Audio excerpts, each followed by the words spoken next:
Hello दोस्तों, कैसे हैं आप लोग। तो कहानी में अब तक हमने देखा रीचर और उसकी टीम का कोई पीछा कर रहा होता है और पता लगने पर वो एक पुलिस डिटेक्टिव निकलता है।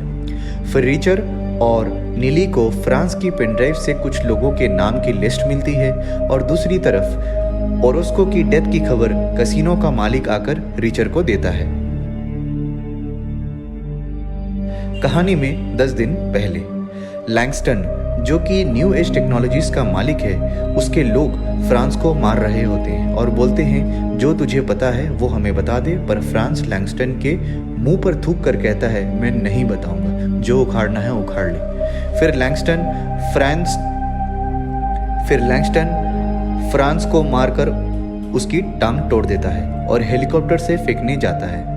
तभी फ्रांस लैंगस्टन से कहता है मुझे ये सोचकर हंसी आ रही है तेरा हशर पहलवान क्या करेगा, जो कि रीचर है। अगले पल रीचर जंग की तैयारी में लग जाता है और गन खरीदने निकल जाता है और अपने टीम के लिए गन्स ले आता है। दूसरी तरफ नीली और fancy new age technologies company जाते हैं चेक करने के लिए कि पार्किंग टिकट किसके नाम पे इशू किया गया था।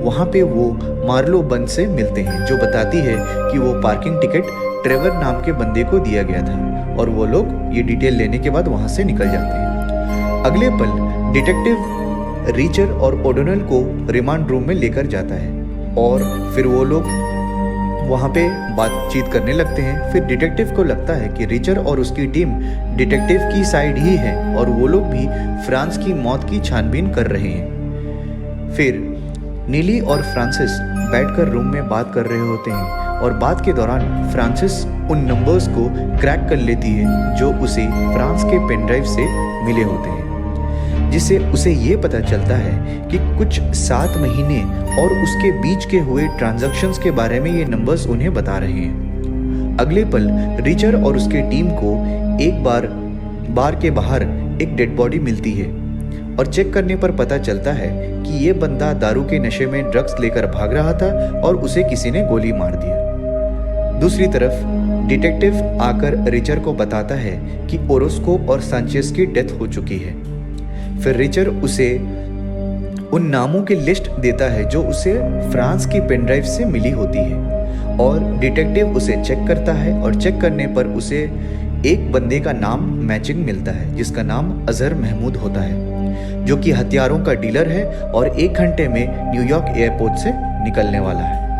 तभी मॉन्क, जिसका नाम हम अजहर महमूद से रजिस्टर होता है, वो एयरपोर्ट आता है पर उसे शक हो जाता है कि कुछ तो गड़बड़ है और पुलिस उसका यहाँ वेट कर रही है। तभी वो चालाकी से चुपचाप वहाँ से निकल जाता है। फिर रिचर और उसके टीम को पार्किंग टिकट लिए हुए बंदे का एड्रेस चेक करने पर उसका एड्रेस मिलता है, जो एक चाल होता है रिचर और उसकी टीम को फंसाने के लिए। फिर रिचर और उसकी टीम उस एड्रेस पर पहुंचते हैं जहां पे उनका फूलों और मालाओं से स्वागत किया जाता है और जितने भी गुंडे वहां पे होते हैं उन सबको रिचर की टीम मार गिराती है। फिर रिचर जब वो घर से मारकर बाहर निकल रहा ही होता है तो वो देखता है एक गाड़ी भागती हुई उसे दिखती है, तो रिचर उसका पीछा करता है। वो गाड़ी वाला आगे जाकर ठोक देता है अपनी गाड़ी को और इससे पहले कि रिचर उससे कुछ पूछताछ करे वो बंदा हाई कोलेस्ट्रॉल की वजह से मर जाता है जिसका नाम कॉलिंस होता है। पर रिचर को उसके पास से न्यू एज टेक्नोलॉजीज कंपनी की आईडी मिलती है। तभी रिचर को न्यू एज टेक्नोलॉजीज कंपनी पे शक होता है कि कुछ तो गड़बड़ है। फिर रिचर और उसकी टीम एक फ्लैट में बैठे होते हैं और तभी डिटेक्टिव वहाँ पे आता है और कहता है कि क्या भसड़ मचा रखा है तुमने, शहर की हालत खराब कर दी है। मैं तुम्हें सपोर्ट करता हूँ, इसका मतलब ये नहीं तुम कुछ भी करोगे। तुमने तो न्यूयॉर्क शहर के वाट लगा दिए। और वो टीम 1/10 जो कि रिचर की टीम होती है उसको शांत रहने को कहता है। पर रिचर भैया तो चुलबुल पांडे हैं हमारे, उन्हें किसी का क्या खौफ। तो वो उसी दिन रिचर प्लान करता है कि हम न्यू एज टेक्नोलॉजीज कंपनी में घुसेंगे और सारे सबूत इकट्ठा करेंगे और वो वहाँ जाते हैं और सारे ज़रूरी सामान उठा लेते हैं। वापस आने पर रिचर उन सबूतों में से एक कंपनी के ग्रुप फोटो को भी ले आता है और वापस आने पर वो चेक करता है जब ग्रुप फोटो को उसे दिखता है कि ओरोस्को और केल्विन इसी न्यू एज टेक्नोलॉजीज कंपनी के लिए काम किया करते थे। अगले दिन रिचर और उसकी टीम साथ में बैठकर सारे डॉक्यूमेंट्स को एनालाइज कर रहे होते हैं कि कोई सबूत उन्हें वहां मिल जाए। तभी ओडेनल को न्यू एज टेक्नोलॉजीज कंपनी के डायरेक्टरी में उनके फ्रेंड स्वॉन की डिटेल्स मिलती है, जो वहां असिस्टेंट डायरेक्टर ऑफ सिक्योरिटी के पोस्ट पे काम कर रहा होता है। और वही सारी चीज़ों को देखने के बाद नीली को ये लगता है कि स्वॉन भी इन सारी चीज़ों में मिला हुआ है या फिर स्वॉन बेईमान है। पर रिचर इस बात से अग्री नहीं करता है और वो कहता है जितने भी लोग इस मामले में जुड़े हुए हैं वो उन सब की वाट लगाने वाला है। अगले पल हम देखते हैं डिटेक्टिव उसके सीनियर के पास जाता है और उसका सीनियर कहता है तुम्हारे रहते रिचर और उसके टीम ने शहर की वाट लगा दी है और तुम यहाँ मोए मोए कर रहे हो। तभी डिटेक्टिव कहता है जबान संभाल कर बात करिए।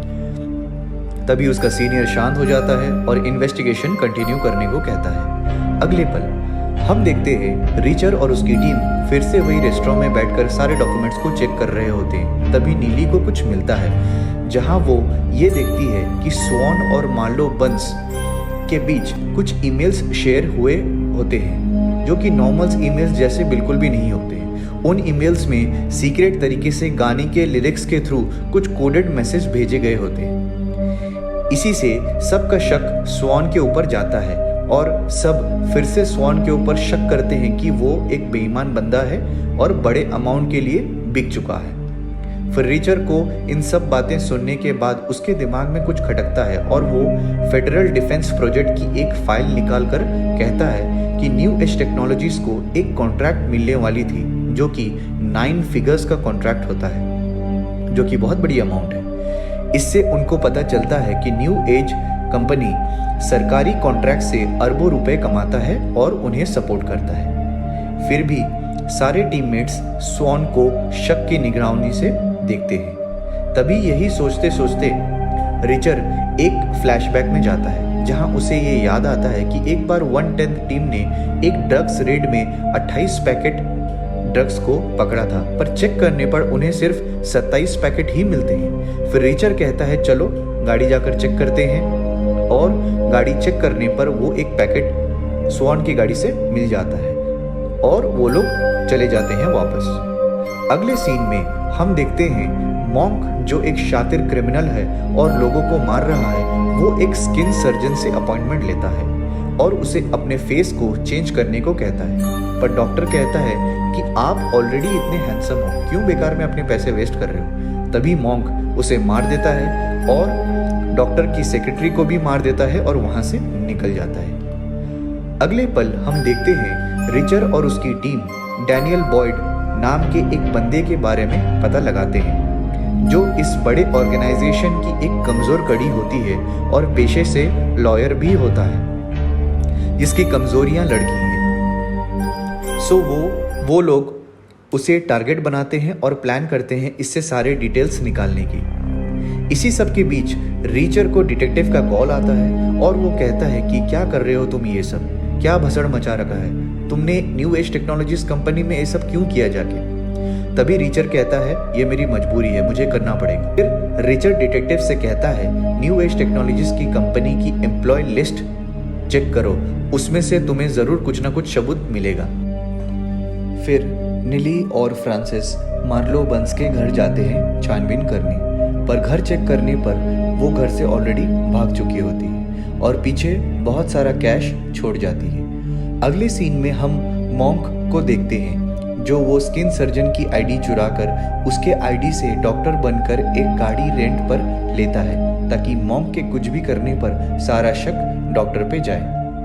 अगले पल हम देखते हैं हमारा पहलवान सूट बूट में बिल्कुल जेंटलमैन बनकर बाहर निकलता है और वो लोग प्लान करते हैं डैनियल बॉयड की बैंड बजाने के लिए। फिर वो लोग वहाँ से निकल जाते हैं। फिर शाम में फ्रांसिस को हम देखते हैं जो टिकट पूछने के बहाने डैनियल बॉयड के बगल में जाकर बैठ जाती है और उसे पटा लेती है और शो खत्म होने पर दोनों साथ में निकल जाते हैं।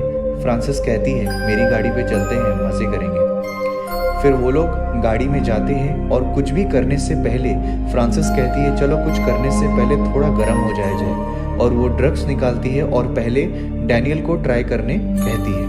और उसी दरमियान रिचर का सेट किया हुआ पुलिस का बंदा डैनियल को पकड़ लेता है और पकड़कर थाने ले जाता है और कहता है तूने अगर सब सही से नहीं बताया तो तुझे ड्रग्स के केस में लंबा डाल दूंगा। तभी वो रिचर और ओडोनेल को स्पेशल एजेंट बनाकर बुलाता है और वो लोग उससे पूछताछ करते हैं और पूछने पर पता चलता है कि न्यू एज टेक्नोलॉजीज कंपनी एक सॉफ्टवेयर बना रही है जो पोर्टेबल है और उसको कहीं से भी लॉन्च किया जा सकता है।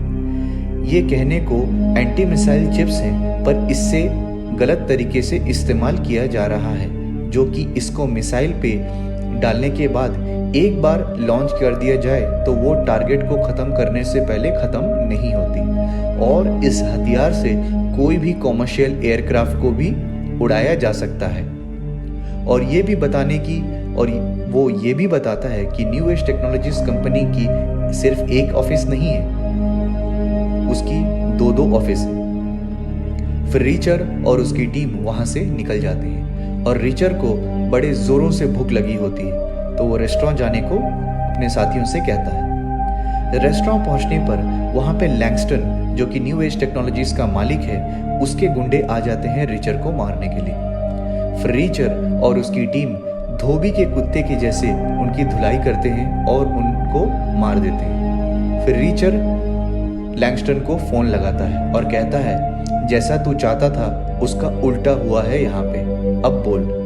फिर लैंगस्टन रिचर को अच्छी खासी ऑफर देता है और कहता है तुझे जो चाहिए वो मैं दे दूंगा, तो बस मेरी साइड आ जा।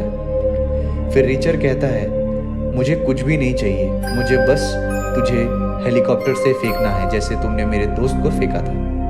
और इसी के साथ हमारा दूसरा पार्ट खत्म होता है, जहाँ पे हमने एपिसोड 3 और 4 को कवर किया है और जल्द ही हम तीसरे पार्ट के साथ आने वाले हैं, जहां हम लास्ट के 2 एपिसोड्स की मसालेदार रिव्यू आपको देने वाले हैं। सो दोस्तों, आपको ये रिव्यू कैसा लगा आप कमेंट करके ज़रूर बताएं और ऐसी रोमांच भरी रिव्यूज़ के लिए मसाला मूवीज़ को सब्सक्राइब करना ना भूलें। जय हिंद।